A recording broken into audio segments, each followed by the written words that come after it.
Okay, it's been a little while since I've had an opportunity to do one of these. I've actually been kind of tied up during this whole entire quarantine thing that's been going on. Not through any choice of my own, actually. Shortly before everything shut down, my job has been shut down for about 2.5 weeks right now. And shortly before all that happened, I injured my shoulder really badly. And I thought it was going to be a broken shoulder, but it turned out it was what the doctors called a separated AC joint. They got this kinesium tape on my shoulder.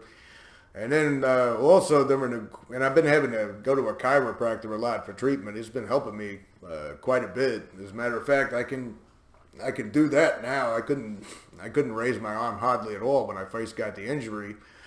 Another thing that happened to me was right before everything started locking down, and it was only emergency visits to the doctor's office. The doctors contacted me and they said during these routine physicals that I had that my white blood cell count was going up, and of course that was enough to throw me into a state of anxiety. But I ended up being on the internet all the time, reading everything I could about white blood cell counts and what could cause them. And of course, I went to worst case scenario every single time. But they did a whole round of tests on me again only a week ago, and so far all the tests have come back good. So they're going to try to blood test me again, and see if the white blood cell count has dropped, because the last time I had a test done, I was actually ill that day, and they think that might have contributed. But who knows? A lot of this with my shoulder, and a lot of this with this, not knowing what was going on there with the labs and everything in the test, it kind of threw me into a dark, deep depression, and I didn't really feel like doing much. And then the fact that I'm not working, and then the fact that being locked in, I'm a loner and a hermit by nature, but I mean, being locked in with nowhere to go pretty much does suck. I mean, I understand the necessities of it. I'm not saying, I'm not complaining too much about it. I mean, I don't want to catch COVID, but at the same time, you can't prevent kind of going stir crazy. But I did manage to stumble across this series on Netflix, and I've watched several series on Netflix in this past couple of weeks, but it was called Freud, or is called Freud, I should say. And if you happen to go look it up, if you're expecting a biopic about Freud, well, it's totally not a biopic. I mean, you'll have to suspend your imagination totally in order to follow the show. I mean, just pretend that it's a supernatural serial killer turn of the century type crime drama, and there just happens to be a character named Freud in it. That's about as close as it gets to the real Freud. Pretty graphic too, and pretty violent in a lot of places, and very surreal and confusing. I mean, it's right up my alley, I think. But it got me to thinking about, with Freud and Jung, it actually kind of piqued my curiosity a little bit. I don't know a whole lot about them other than the fact that they pretty much laid the groundwork for what later on became modern psychiatry. I know a lot of their theories and ideas are kind of considered out of date for the modern world and whatnot, but it made me think of this thing in the Big Book where supposedly, the real guy's name was Rowland Hazard, but he went supposedly to Carl Jung to be treated for a severe alcohol addiction, and Carl Jung said the only way men like you recover are if they have vast spiritual experiences, or words to that effect. I don't have the exact Big Book quote in front of me, but if you've sat in enough meetings, you know what I'm talking about. They always talk about that, there's no way for anybody to get better, according to this shrink, to Rowland Hazard, unless he had a deep and effective spiritual experience. And of course, Bill W. used that story and ran with it for his Big Book and all of his other garbage. But I didn't realize until, I've looked at the Orange Papers multiple times, and I had never really paid attention to Jung's real treatment of alcohol addiction. And it looks like that story, while Hazard may have met Jung, it looks like the story about him saying you need deep and effective spiritual experiences, or whatever it was he said, I think the quote's right here on the Orange Papers, might not have happened like that. In fact, it might have been twisted around quite a bit. I don't have all the research available, because I know there were people that had letters and stuff like that that was responding to Agent Orange on this website about it. And I don't have all of that information in front of me. I did look up a secondary source that said that the dates are pretty much confused as to when that would have happened, to when Hazard would have gone to see Carl Jung. And it says unexamined correspondence originating from both of them come primarily from secondary source material, meaning that it's not really a primary material. But I'll just read a little bit of the orange papers here, just to get a general idea of what I'm talking about. It says for 70 years now, well actually it's 80-something years now, this page is old. Alcoholics Anonymous has been repeating a story that claimed the famous psychiatrist Carl Jung treated a rich American alcoholic, Rowland Hazard, and Jung supposedly told Hazard he must get a religious experience or he would die of alcoholism. And it said Bill Wilson believed the only radical remedy for dipsomania is religious mania, meaning the only cure for alcoholism is religious fanaticism. The suggestion of this, supposedly, that he runs with after the doctor's opinion came from Carl Jung, the famous Swiss psychiatrist. And according to Agent Orange here, he flat out says there is no truth to this story at all. It's just another tale Bill Wilson made up to scare the people to get them to join the cult. But he does point out that Carl Jung was not in the habit of telling patients they would die unless they got some kind of religious experience. As a matter of fact, he says this quote actually came from the William James guy, who's also quoted in the Big Book. The only radical remedy for dipsomania is religious mania, is a saying I heard quoted from a medical man. That's what this William James guy wrote down. And William James published that Varieties book in 1902. He didn't meet Carl Jung till 1909, so it's unlikely that James got that line from Jung either. And a couple of people he notices on here have tried to use that story for proof of some kind of argument from authority that somehow validates Alcoholics Anonymous. You know, it says even Carl Jung believed that alcoholics of the hopeless variety needed to have some sort of spiritual experience, and he was a man of science and medicine. Yeah, I've heard those kind of rebuttals too before. They twist them, you know, they come at you with every kind of rebuttal they can, and 99% of them are either totally illogical or they're just fabrications, or they're, according to this is another fabrication. Agent Orange says that's one of the lies Bill Wilson made up. Carl Jung never said anything like that. The whole story about Carl Jung telling Hazard he must have a spiritual experience was just Bill's bullshit. Another tale intended to frighten people into joining Bill Wilson's cult.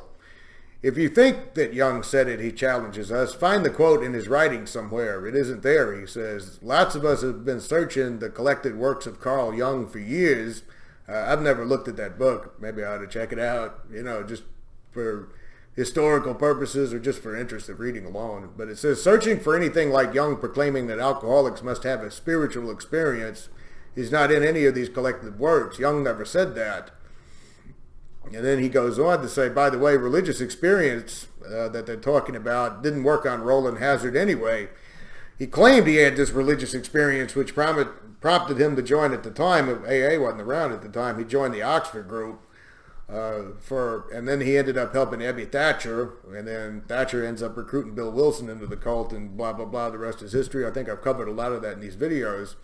But then Rowland later on relapsed and returned to a life of drinking and drank off and on for the rest of his life. So much for the religious cure of Carl Jung that they're claiming.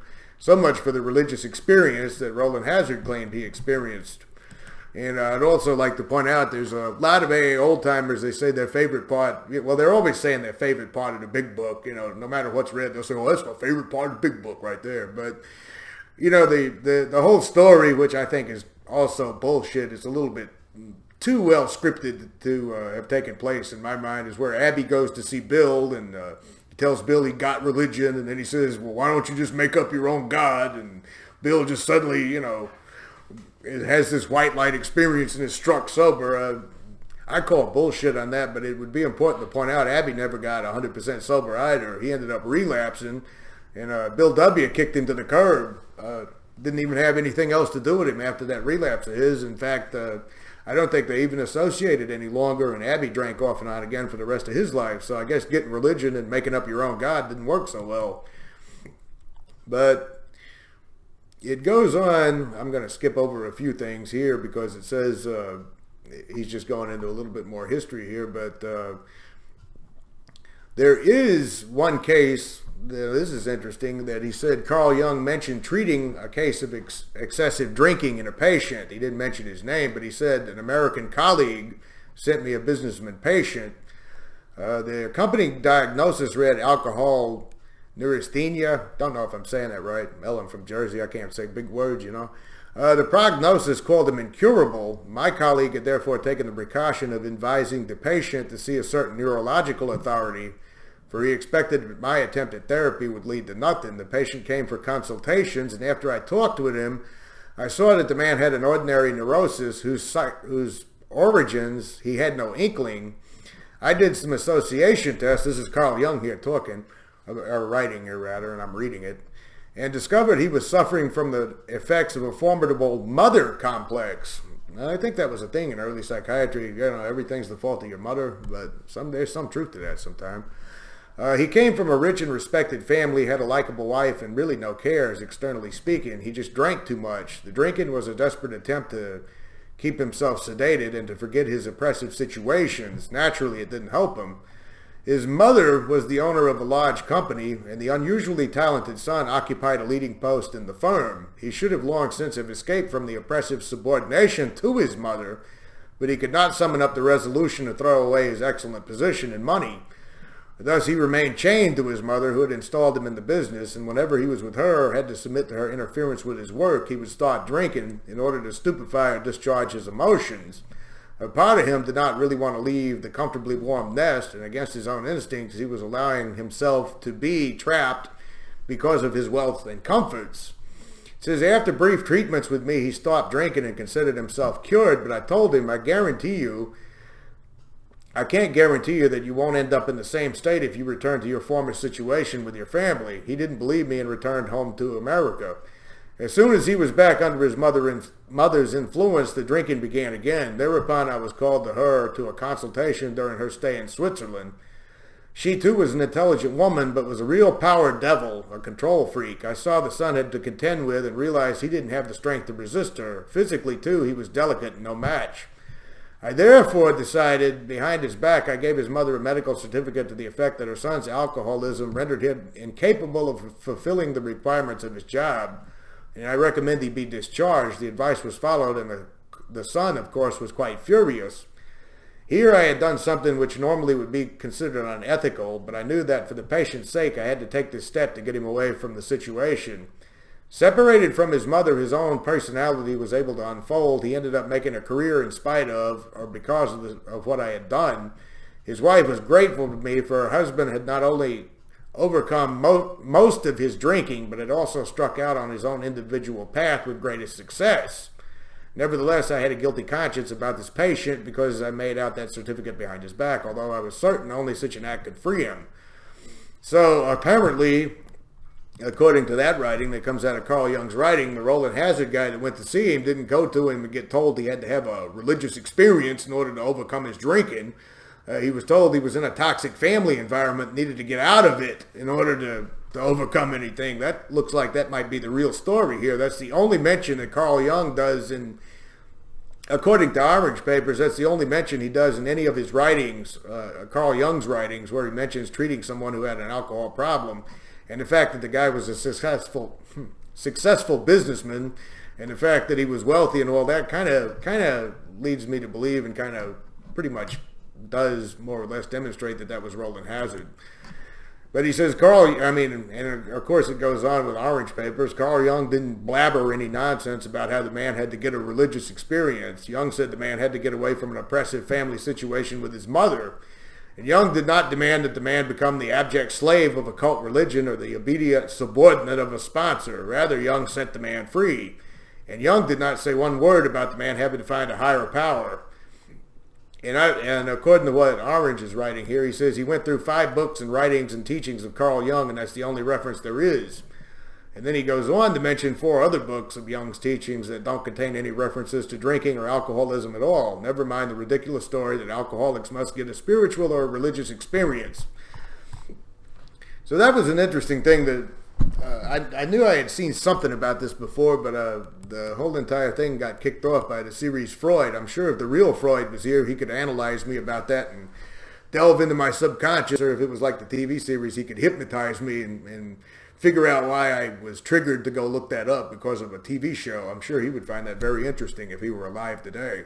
But But yeah, there's a lot of things that when it comes to AA history, I mean, I pointed it out in the Oxford Group video, and I pointed it out in a couple of other videos. There's a lot of things that Bill W. just completely made up, falsified, or twisted. For instance, there's that one story, I don't know if I ever mentioned it on these videos or not, where he says a friend of ours went 25 years without drinking, retired, and started drinking again and was just dead in a couple of years later or something like that. There's no verification that ever happened. There's no name to put to that. There's no references to put to that. There's nothing that proves that story ever took place. Well, it's really convenient, I noticed in the Big Book, whenever Bill wants to make an example out of something, he just says, well, we had this friend. I mean, every con artist in the world who's trying to get one over on somebody usually has some line somewhere, well, I got this friend. It just sounds really damn convenient how he always has a friend when he wants to prove a point. But let's just say that case is true, and then I've already talked 15 minutes, so I'll shut it down here in a second. Let's say that case is true. Let's say a guy went 25 years without a drink, retired, and then started drinking again and died a little while later. That doesn't prove anything to do about once an alcoholic, always an alcoholic. That doesn't prove anything except the guy went a long time without a drink, and then at his older age, he started getting drunk again, and his health went to shit and he died. That's all that story would prove if it really took place, which I doubt it did. But that is, by the way, the only thing that they've got in their AA Big Book that says once an alcoholic, always an alcoholic. They got a couple of more cases in that more about alcoholism chapter, I think it is, where, a couple of guys went on sprees and ended up becoming AA number 3, 4, and all that other shit. I don't remember. I haven't looked at that Big Book of bullshit in a long time, but that was their main, that was their main story they were always telling to prove once an alcoholic, always an alcoholic. One person who supposedly went 25 years without a drink, and one person who supposedly started drinking when he was old and died. That's a really, when you're going to submit something as evidence for a so-called hypothesis and later on make it into a theory, you need a little bit more than one hearsay case. But of course, AA can never be accused of doing anything scientifically or trying to do anything logically. Anyway, I probably talked too long, but I'll probably get another video up sooner now that my shoulder's getting better and now I'm coming out of this depression thing. I don't think I'm in any too serious danger with the medical test. According to the last phone call I had with the doctor, they're doing teleconferences now with the COVID thing going on, so you get to see the doctor over the computer, which unless you need a physical examination, I'd be perfectly fine with seeing the doctor over the computer from now on. That way I don't have to drive to the office and sit there for 3 or 4 hours and wait. All right, till next time. Check out Freud on Netflix if you don't mind subtitles for a German series, but only if you're not squeamish. Later.